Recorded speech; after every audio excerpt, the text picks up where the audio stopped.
Okay, so what we're going to do here is I'm going to show you some new things in this, or things we're doing that are new, starting with number 3, increasing your value contrast. Now there's a couple old ways to do this, but I'm going to show you a new one. I'm going to go up to my top layer here, and I'm going to come down here, and this allows me to create a new adjustment layer. I know you don't know what that is yet.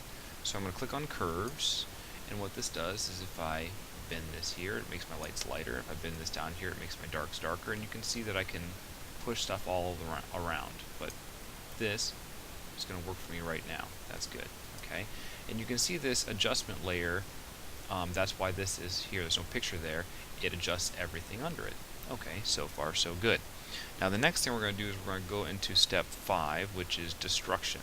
So I have my subject layer right here, and I've got my backup down here. Now I'm going to punch a bunch of holes in this with some sort of brush type. So what I have done is I got my eraser.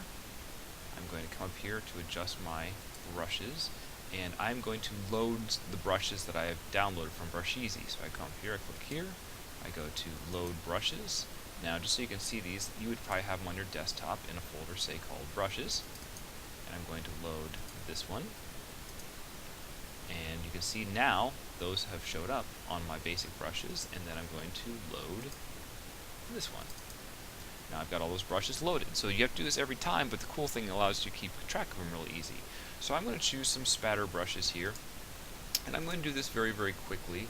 Turn off my caps lock so you can see. And I'm going to use my tablet to change my brush size.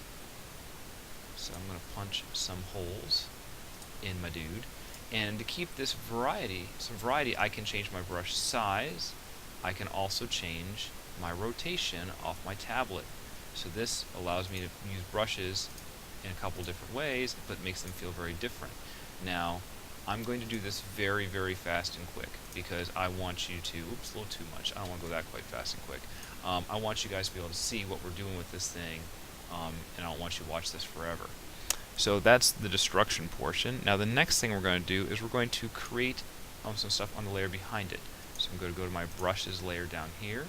I'm going to go to my paintbrush, and I've got it set on black, and I'm going to go in and let's see what we got here. I'm going to choose once again some brushes from here, and I have my rotation on, obviously. I'm going to go to my brush size, use my tablet, tone this down. Now I need to make sure that it doesn't go outside the outline of the guy. Now you guys can take your path and reactivate it. I don't have a path on this one, but what I've done is I've cut out all the background.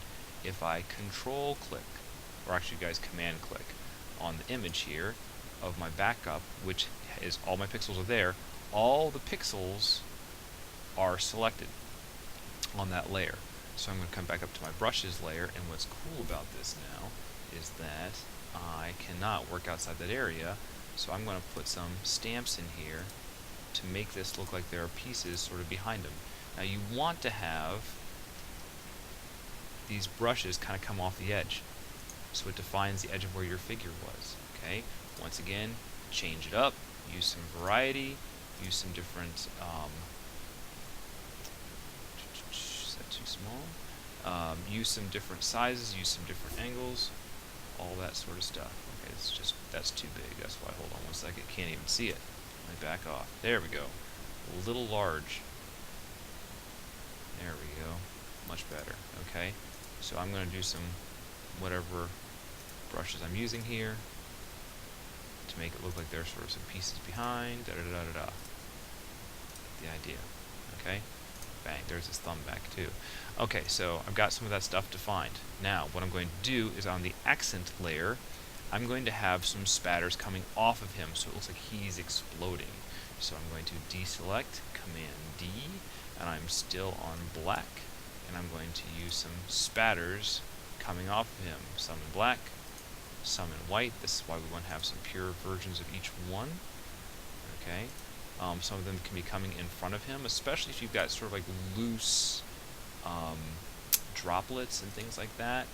You can definitely let some of these come in front of the figure so that it gives you the feeling of three-dimensionality.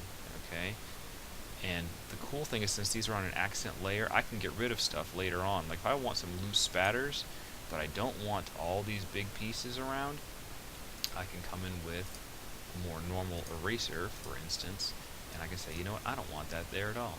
I don't want, that's too much. And I could use a spatter brush, something to break it up unevenly, but you get the idea. It gives you control and allows you to fine-tune what you need to do. Okay, so the last thing I'm going to show you is I'm going to show you how to put a gradient map on this.